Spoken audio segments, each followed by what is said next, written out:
안녕하세요. 안녕하세요. 저는 이제 50대에 들어선 딸 자식 하나 둔 엄마입니다. 제 인생 이야기와 제 딸의 이야기를 들려드려 볼까 합니다. 제 나이 20살이 되자마자 삼촌 손에 이끌려 어느 집의 며느리로 팔려가다시피 시집을 가게 되었어요. 외동딸로 부모님께 넘치는 사랑을 받던 제게 날벼락 같았던 그 사고는 제 인생을 180도 바꾸어 놓았어요. 나름 유복한 가정에서 자라 화초처럼 살아온 저는 반에서도 인기가 많았던 새침한 소녀였죠. 명문 중학교와 고등학교를 진학해 변호사가 되겠다던 꿈을 키우던 저는 초등학교 졸업식 날 모든 걸 잃게 되었어요. 졸업식에 참석하러 오시던 부모님이 교통사고로 돌아가시면서 제 삶과 꿈은 산산조각이 났고 그 후로 전 친척집을 전전하며 살게 되었어요. 친척들은 저마다 부모님의 유산을 빼돌렸고 뒤늦게 제 부모님의 유산 소식을 접한 삼촌이 저를 뺐다시피 걷어서 키우게 되었습니다. 당연히 중학교도 진학할 수 없었죠. 아빠의 남동생이었던 삼촌은 저를 식모 부리듯이 부려먹으며 부모님이 남기신 마지막 유산까지 탈탈 털어먹은 후에 제가 20살이 되자마자 아는 동생에게 빚진 걸 청산하는 조건으로 저를 시집 보낸 거였어요. 시집을 가서도 달라지지 않은 점은 제가 여전히 식모살이를 해야 한다는 거였죠. 그리고 덧붙여 원치 않아도 남편의 아내 역할을 해야만 한다는 것만이 달라진 점이었어요. 터널 속에 있는 것만 같았던 제 인생에도 한 줄기 빛은 있더군요. 그건 바로 제가 아이를 낳게 된 거였어요. 21살 어린 나이에 낳은 자식이었지만 서툰 실력으로 아이를 최선을 다해 키웠어요. 저는 제 부모님이 제게 준 사랑을 똑똑히 기억하고 있었고 제 딸아이에게 온전한 사랑을 주었습니다. 제 딸 얼굴을 볼 때면 모든 게 다 행복할 것만 같은 환상에 젖었고 뒤를 돌아보면 다시 어두컴컴한 현실을 직시하곤 했어요. 남편은 술, 도박, 여자 문제 뭐 하나 빠짐없이 고루 갖춘 사람이었어요. 술을 마시면 폭력을 휘둘렀고 술을 마시지 않으면 도박을 하거나 여자를 집에 데리고 오곤 했거든요. 저와 제 아이가 있는 걸 뻔히 알면서도 집에 여자를 불러들여 그 짓을 할 때면 제가 사람이 아닌 개랑 살고 있는 건가 하는 착각마저 들었죠. 하루는 그가 술에 취해 집에 들어와서는 제게 도박에 쓸 돈을 구해오라며 협박을 했어요. 가족도 뭣도 없는 제가 어디서 돈을 구해오겠어요. 그러자 남편은 제게 몸이라도 팔아서 돈을 구해오지 않으면 딸아이를 가만두지 않겠다며 입에 담지도 못할 무서운 말도 서슴지 않았습니다. 저는 신변의 위협을 느꼈고 그 후로 기회를 틈타 그 집을 도망쳐 나왔어요. 참으로 다행인 건 그 남자와 혼인신고를 하지 않은 것이었고 더더욱 천만다행인 건 딸아이의 출생신고를 하지 않은 거였습니다. 저는 그 후로 방이 딸린 식당에 찾아가 일을 하며 딸아이를 키워나갔어요. 다음날 끼니를 걱정하지 않아도 된다는 생각이 들 때쯤 저는 딸아이의 이름을 바꿔 출생신고를 하고 제 이름도 개명하게 되었어요.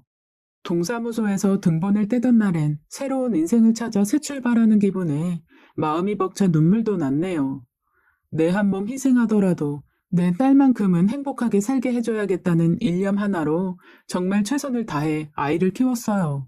몸이 아파도 일을 쉬지 않았고 열이 펄펄 끓는 날도 해열제로 버텨가며 다음날 장사 준비를 하러 새벽 시장에 나간 적도 여러 번이었네요. 그렇게 세월이 흘러 제 딸아이가 26살이 되어 번듯한 직장에 취직하게 되었고 저 또한 제 조그만 가게를 하나 내어 소소하게 먹고 살 수 있게 되었어요. 딸을 볼 때면 제가 이루지 못한 꿈을 대신 이뤄준 것 같아 너무 고맙고 지금껏 열심히 살아온 힘든 시절들이 떠올라 마음이 짠하기도 했습니다. 딸아이는 참 고맙게도 너무도 바르고 예쁘게 커주었어요. 부잣집 자식들처럼 뒷바라지 해주지도 못했는데 돈 한 푼 안 들이고 얼마나 잘 커주었는지 바른 생활 아가씨가 따로 없었죠. 그런 딸에게 바라는 점 하나가 있다면 착하고 성실한 남편감을 만나 행복한 가정을 꾸리는 것이었어요. 그러던 어느 날 딸아이가 사윗감이라며 한 남자를 제 앞에 데려왔습니다. 제게도 이런 날이 오는구나 하며 딸의 사윗감을 하나라도 놓칠세라 찬찬히 살펴보았어요. 단정한 외모에 사치스럽지 않은 모습이 제 눈에 들어왔습니다. 딸아이는 남자친구를 봉사활동 단체에서 만나게 되었다고 했어요. 제 딸은 고등학교 시절부터 봉사 동아리에 들어가서 봉사활동을 해왔고 성인이 된 후에도 계속해서 동아리 친구들과 봉사활동을 다니곤 했거든요. 그런데 독거노인들을 위한 도시락 나눔 행사에 갔다가 처음 보는 청년을 보게 되었는데 그 청년이 유독 눈에 띄더랍니다. 노인분들께 말동무도 잘해주고 힘든 일도 나서서 하는 모습을 보고는 참 괜찮은 사람이라고 생각이 들더래요.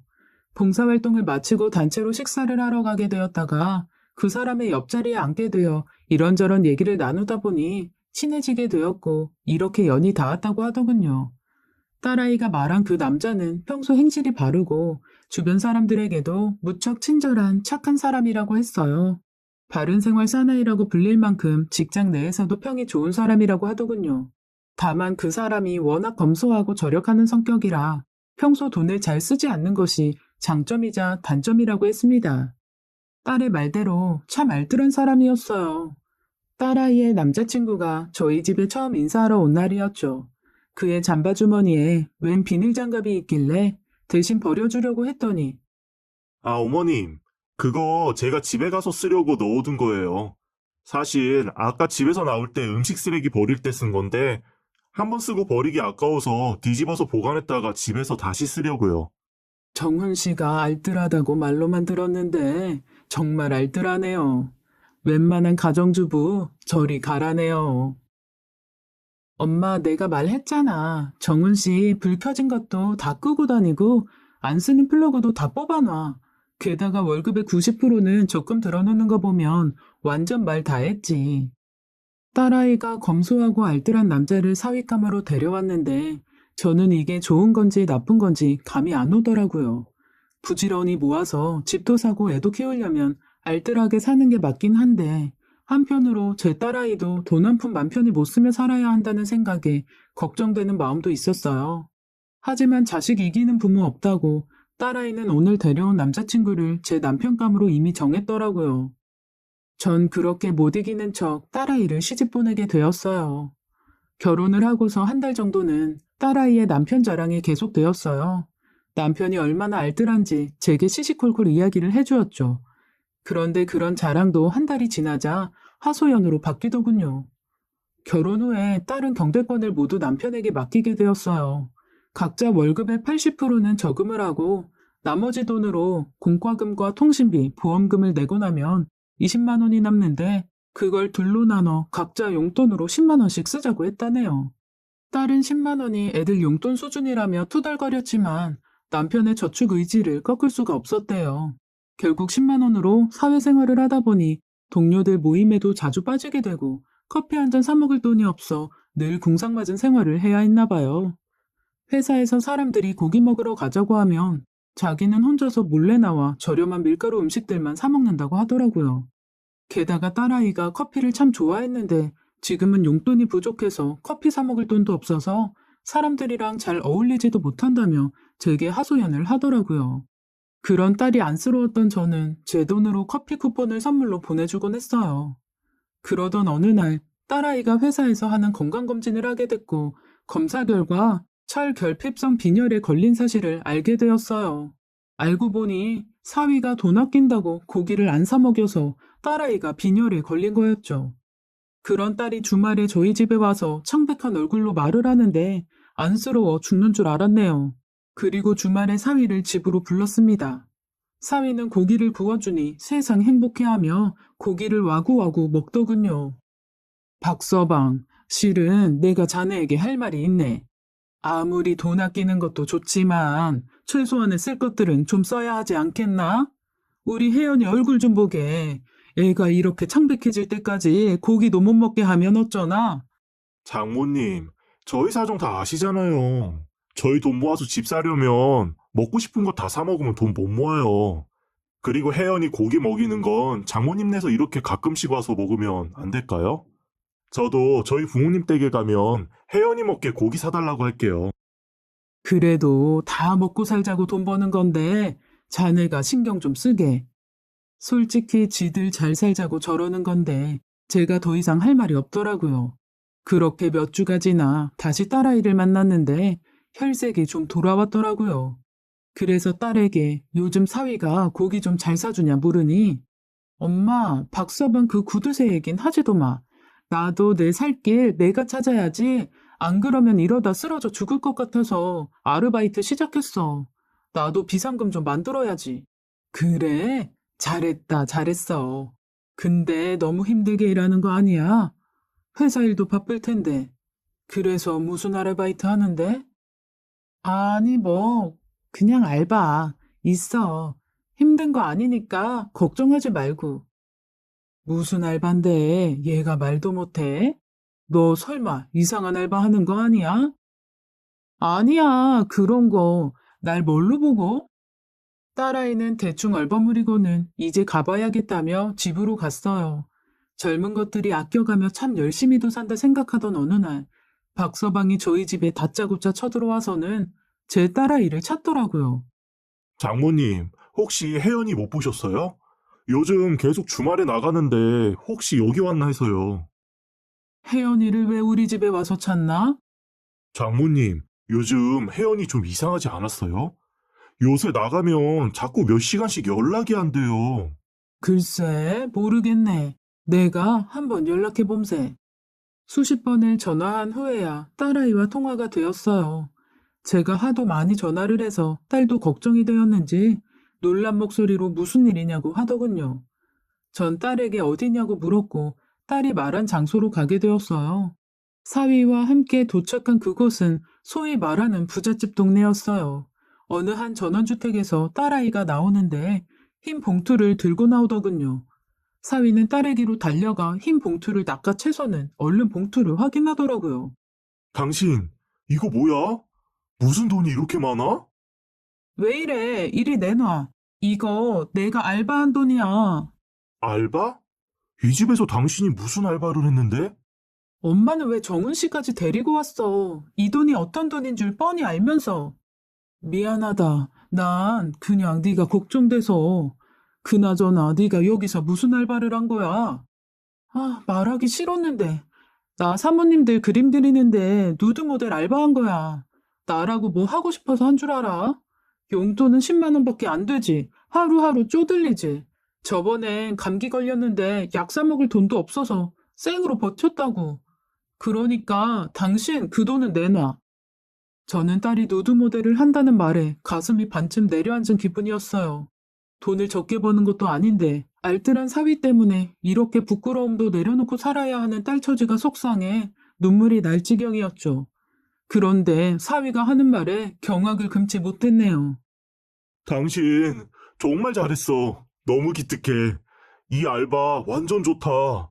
나도 어떻게 해볼 수 없을까? 저는 너무 어이가 없어 사위를 뒤로 한 채 제 딸 손을 잡고 제 집으로 데려왔네요. 안녕하세요. 딸에게는 박서방이 너무 돈돈거리는 거 아니냐고 이렇게 궁상 떨면서 살았는데 지금까지 얼마나 모았냐고 물었어요. 딸아이는 사실 자기도 모른다면서 남편한테 물어봐도 잘 모으고 있단 말만 하지 얼마 모았다 이런 얘기는 안 해준다며 자기도 통장을 못 봐서 모르겠다고 하더군요. 다음 주 월요일 저는 딸아이가 사는 빌라로 가서 딸아이의 집을 뒤지게 되었어요. 사위와 딸은 회사에 나간 상태였고 전 딸아이가 알려준 비밀번호를 치고 집으로 들어가게 되었죠. 그런데 그곳에서 상상도 못할 장면을 보게 되었어요. 장롱한 깊숙한 곳에는 사위가 모아둔 통장이 있었는데 놀랍게도 모아둔 돈은커녕 카드값으로 나간 것만 잔뜩 찍혀 있었어요. 딸아이가 보낸 월급은 꼬박꼬박 찍혀 있는데 그 돈만큼 카드값이 매달 나가고 있더군요. 저는 너무 충격적인 통장 내역에 입을 다물 수가 없었어요. 그런데 잠시 후 누군가 집으로 들어오는 소리에 깜짝 놀라 저도 모르게 안방문 뒤에 숨었어요. 집에 들어온 건 다름 아닌 사위와 사돈 어른이었고 사돈 어른이 장을 봐왔는지 장바구니 가득 음식을 사왔더라고요. 아들내외 먹이려고 장 좀 봐오셨나 보다 싶었는데 사위가 이 시간에 들어온 건 도저히 이해가 되질 않았어요.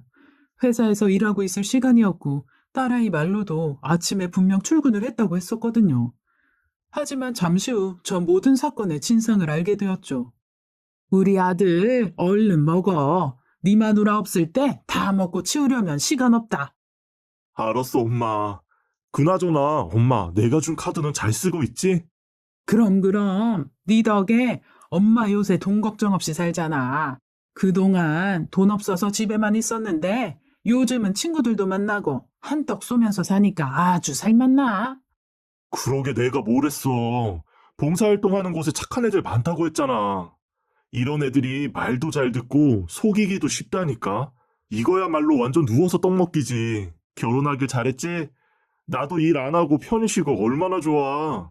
사돈 어른은 그 말에 깔깔거리며 맞장구를 치면서 고기를 쳐먹는데 저는 화가 머리끝까지 올라 눈앞이 캄캄해지는 기분이었어요.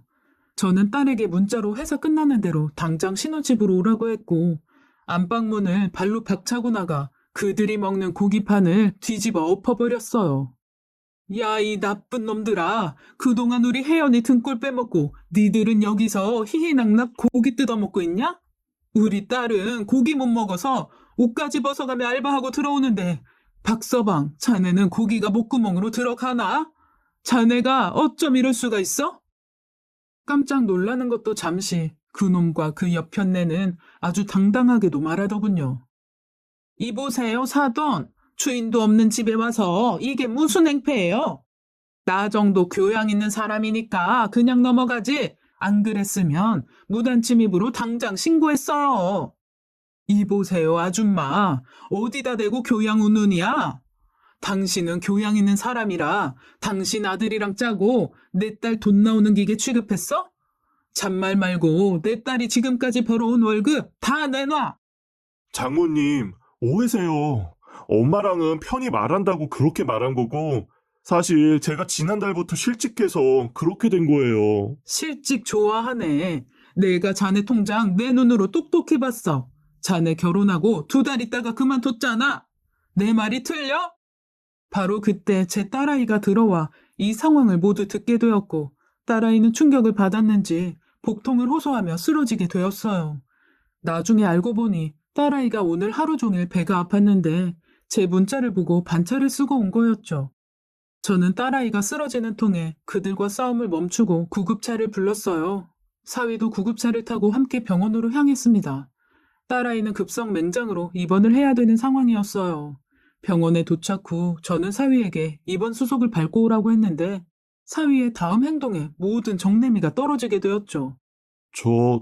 장모님, 사실 제가 돈이 없어서요. 이번 수속은 장모님이 대신해 주시면 안 될까요? 뭐라고? 자네, 내 딸 병원비 내주는 게 그렇게 아깝나? 내 딸 병원비 내줄 돈은 없고 자네 엄마 카드 쥐어줄 돈은 있나? 자네 정말 해도 너무하는구만. 그동안 자네 믿고 내 딸을 맡긴 내가 한심할 지경이네. 딸아이는 급히 맹장 수술을 하게 되었고 그렇게 며칠 입원하며 몸을 회복시켜 나가게 되었어요. 딸아이가 입원해 있는 동안에도 사위는 절 한없이 실망시켰어요. 제 딸이 입원한 당일만 얼굴을 비추고 그 다음날부터 코빼기도 보이지 않았죠. 딸아이는 사기 결혼이나 다름없었던 결혼 생활을 눈치채지 못한 자신을 탓하며 무척 괴로워했어요. 딸아이가 충격받아 잘못되기라도 할까봐 부모로서 걱정되는 나날이었네요. 그렇게 퇴원할 날이 되었고 딸과 함께 딸의 집으로 가게 되었어요. 그런데 그곳엔 사위의 짐은 모두 없어져 있고 딸의 짐만 덩그러니 남아 있었어요. 저와 딸은 너무 놀라 그놈에게 전화를 해봤지만 전화를 받지 않더군요. 혹시나 하는 마음에 부동산을 확인해보니 불과 이틀 전에 사위가 찾아와 만기였던 전셋집을 월세로 돌리고 보증금을 찾아갔다고 하더군요. 바닥에 주저앉아 우는 딸아이를 다독이며 제 집으로 데리고 들어왔네요. 그 후 이혼 소송을 하고 위자료 청구를 하게 되었어요. 다행스럽게도 적은 돈이지만 위자료도 받고 전세금도 딸아이가 낸 만큼 돌려받은 후 딸아이의 결혼 생활은 끝을 내게 되었죠. 딸과 함께 법정에서 나오는데 딸아이는 망연자실한 얼굴로 무기력한 모습이었어요. 얼마나 억장이 무너지던지 착하게만 살아온 제 딸이 왜 이런 힘든 일을 겪어야 하나 하늘이 원망스러웠네요. 법원에서 나와 걷다 보니 복권 판매점이 있길래 딸의 기분도 풀어줄 겸 복권이나 한번 사보자고 했어요. 딸아이에게 이혼 축하 선물이라며 즉석 복권 10장을 손에 쥐어주었죠. 그러자 딸은 힘없는 목소리로 나처럼 운 없는 인간은 이런 것도 안 될 거야. 그치 엄마? 그런 소리 하는 거 아니야. 네가 운이 없긴 왜 없어? 결혼 1년 만에 애 없이 저런 놈이랑 일찌감치 헤어진 걸 다행으로 여기고 액땜했다고 생각하고 살아. 그러니까 그런 말 함부로 입에 담지 말고. 그리고 이런 거 긁는 사람들 대부분이 다 꽝이야. 그렇다고 그 사람들이 다 운 없는 건 아니잖아. 그러니까 너도 큰 의미 두지 말고 재미삼아 긁어봐. 엄마, 고마워. 엄마가 내 옆에 있어줘서 얼마나 다행인지 몰라. 나도 힘낼게. 그렇게 딸아이와 마주보며 웃고 난 후 나눠 가진 복권을 긁어보는데 드라마처럼 말도 안 되는 일이 생겼어요. 제 딸아이가 긁은 첫 번째 복권이 무려 1등에 당첨된 거였죠. 저와 제 딸아이는 너무 놀라 복권을 보면서도 믿을 수가 없어 서로 이거 진짜 맞은 거냐고 묻고 또 물었어요. 딸아이의 당첨금은 무려 5억 원이었습니다. 1,000원짜리 복권을 각자 10장씩 사서 긁었는데 저는 2,000원 당첨되고 제 딸아이는 무려 5억이 당첨된 것이었죠. 복권 판매점 아저씨도 제 딸에게 운수 대통이라며 축하해줬고 그 소리에 복권을 사러 온 몇몇 사람들도 제 딸을 축하해줬어요. 때마침 뒤늦게 법원에서 나오던 사위가 딸아이에게 다가와 무슨 일이냐고 물었고 딸아이는 보란듯이 복권을 보여주며 말했습니다.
당신이랑 헤어지니까 나한테 이런 행운이 찾아오네.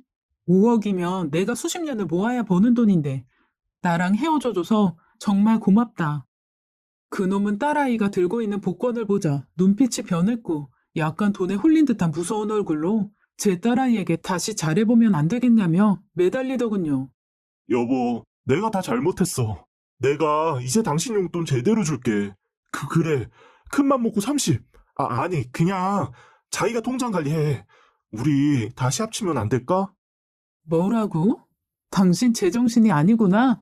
자네 정말 아직도 정신 못 차렸구만. 자네는 결혼해서부터 지금까지 내 딸이 돈으로만 보이나? 자네가 쓸 돈은 자네가 벌어서 쓰게. 그리고 앞으로 내 딸 길에서 마주쳐도 아는 척도 하지 말게나.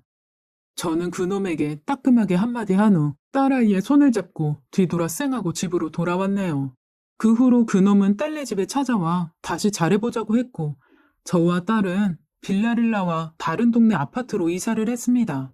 지금은 뭐하고 사는지 모를 그놈이 또 다른 여자를 홀려서 등쳐먹고 사는 건 아닌지 가끔은 생각이 나네요. 제 딸은 그 후로 성실하게 일하며 커리어 쌓기에 열심히 해요. 이제 남자는 질렸다며 쳐다도 안 보는데 좀 걱정스럽긴 하지만 때가 되면 진정한 인연이 나타나겠거니 하며 마음 놓고 있어요. 안녕하세요.